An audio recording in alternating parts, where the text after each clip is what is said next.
Hi, Alexander. Hello. First, I wanted to commend you in one of the best documentaries I've seen lately. Thanks a lot. Your film gives such an amazing insider view and deeply cinematic into the workings of a corrupt system. And as the pandemic erupted here in Brazil and cases of governors making fraudulent purchases of ventilators, I could not help but think of your film. And I wanted to know what attracted you into this story and what were the most fascinating aspects of it for you while you were going about. Yeah, so, I mean, in Romania, this fire was really a national tragedy because suddenly everybody connected with it. It was a popular club, the Colectiv club, and everybody realized it could have been my kids, it could have been me. It's, you know, we're living really in a country where corruption can kill, because this club was authorized by the fire department to function, although it had only one exit and no fire exits. And then in the following days, we have seen not only the authorities, that means the politicians and the healthcare system, the leaders of the healthcare system, manipulating a whole traumatized country, that they can take care of the burn victims, that they know exactly how to handle the situation, that Romania can treat more than 180 injured burn patients. And realizing all that, demonstrations erupted, and for the first time since the revolution in '89, so almost 30 years then, a young generation took to streets to claim back their society and to claim a corrupt political class to step down. And so we wanted really to understand what's going on, what's that. It felt like a new beginning. It felt like a turning point in this pretty young democracy. And we wanted to understand this relationship between the power and the citizens.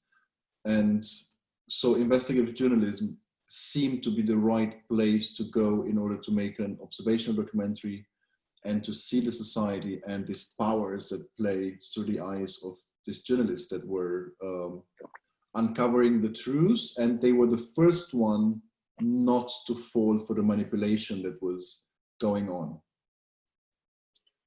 Out of curiosity, who had made the images of the fires that appear in the film?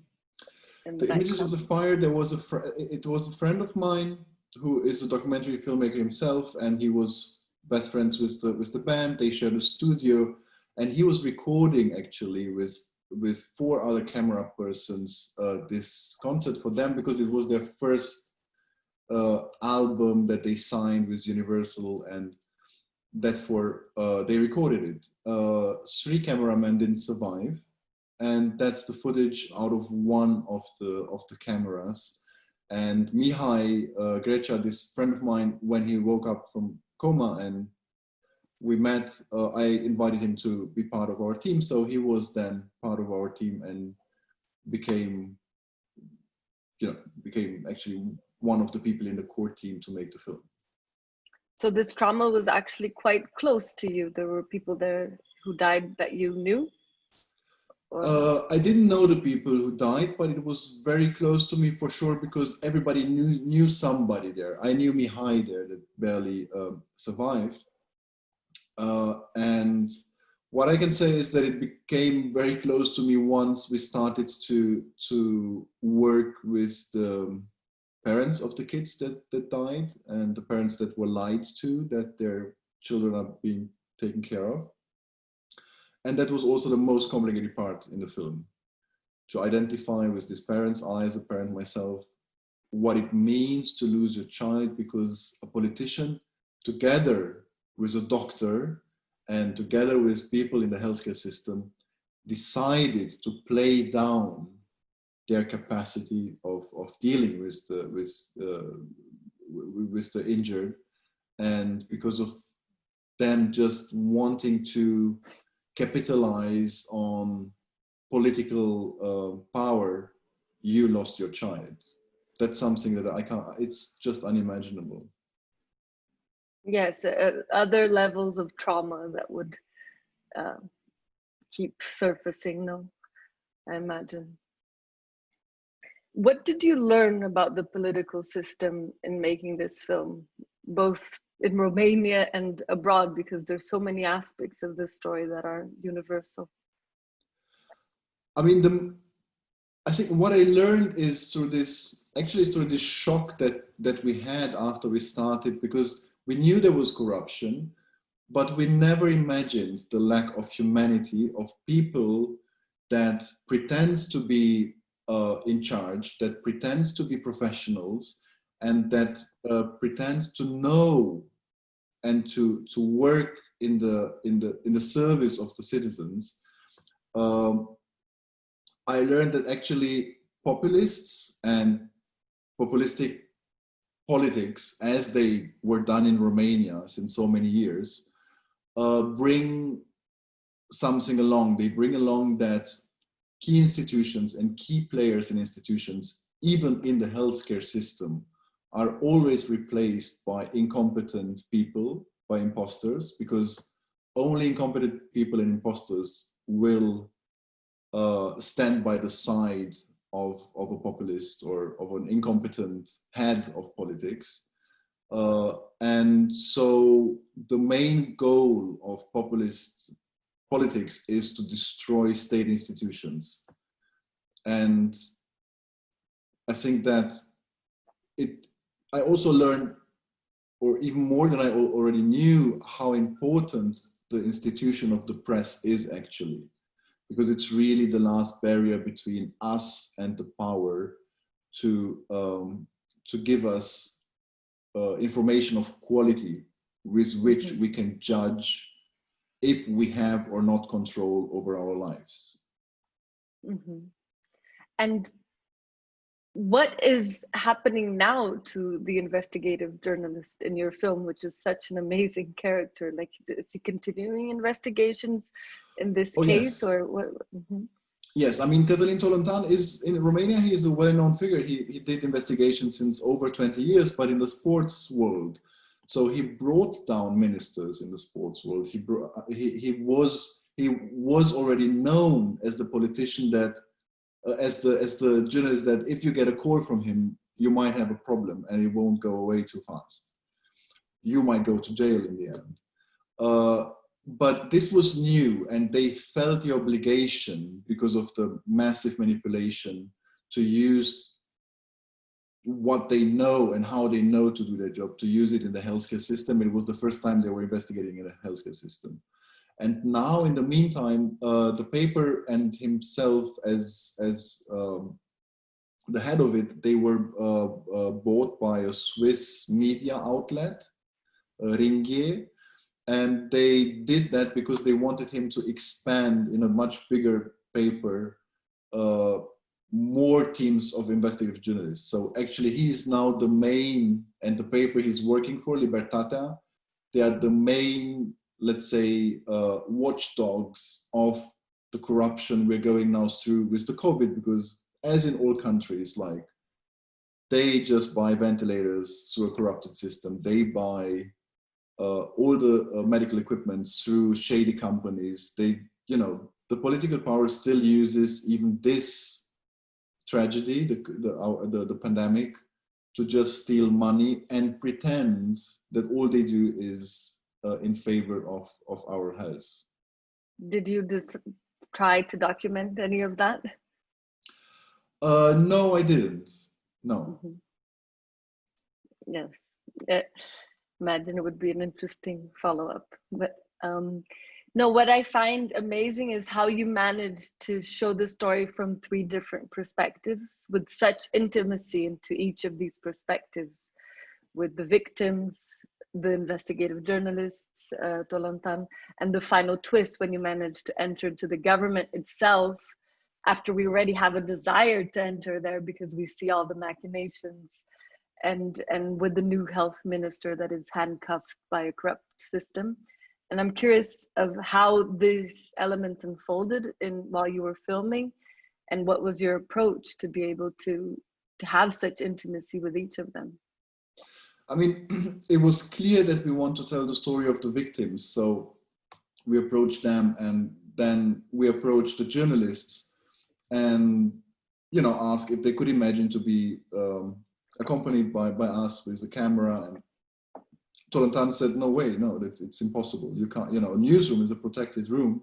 We have to protect our information. We have to protect our journalists and the whistleblowers. But then he changed his mind, because we had our own investigative team when we put the project together. We worked with, our team was also made out of journalists, and we really had our own sources. And when he saw how serious we're taking it and how deep we already went, and that we also have sources inside the system, he trusted us. And what he told me much later, actually 1 year after we released the film, he said, like, the reason I called you was because I realized that so many people of a young generation are not reading any more papers. They don't believe anymore in papers. And I had a thought that maybe if there will be a film showing the inner workings of a journalist and our work and what it means and why we do it, maybe that would, make some of people of the young generation come back and read the paper, understand why we do that for them. And then for sure, after we started filming, everything happened, this whole vortex of corruption started, and it all became organically. So I just try to stay focused as a storyteller to understand what I have to translate and how into a cinematic imagery, so that I can pass it on to the viewer. And we met the whistleblowers like really 5 minutes before they met the journalists, and had just time to explain what we're doing and to ask for their trust in us, that we really will not publish anything, and we will watch together before we publish the film, and they can decide if they still want to go public with their name and face. And we were lucky, because all these women, all these whistleblowers were so courageous. I mean, besides changing a whole society with their courage, they had the courage to come forward with the film. And then it was organically, when the minister had to go, the bad one, and the new came in, I thought like it would be just the only reasonable thing to do, to be able to enter the system. And I met him after, it took me several days to get to him, and I explained what I'm doing. And he said, like, my main goal is to show transparency. I think we have to give the institutions back to the people. So transparency is my main goal.